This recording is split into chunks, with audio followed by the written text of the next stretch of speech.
Sejumlah drone FPV Rusia terekam meluncur ke tempat berteduh tentara Ukraina. Rekamannya beredar di Telegram pada Rabu 11 September 2024. Dalam keterangan unggahan disebutkan, inilah momen serangan drone FPV terhadap angkatan bersenjata Ukraina di Chasiv-Yar. Operator drone FPV dari pasukan lintas udara Ivanovo setiap hari menimbulkan kerusakan akibat ledakan di titik penempatan sementara angkatan bersenjata Ukraina di dekat desa Chasiv-Yar, jelas narasi unggahan. Belum diketahui total korban jiwa maupun kerusakan di pihak militer Ukraina.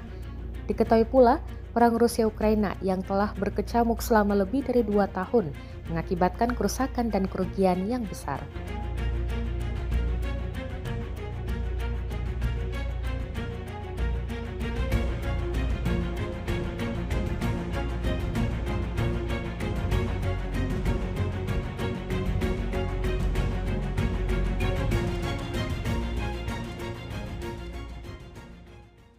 Download Tribun X sekarang, menghadirkan lokal menjadi Indonesia.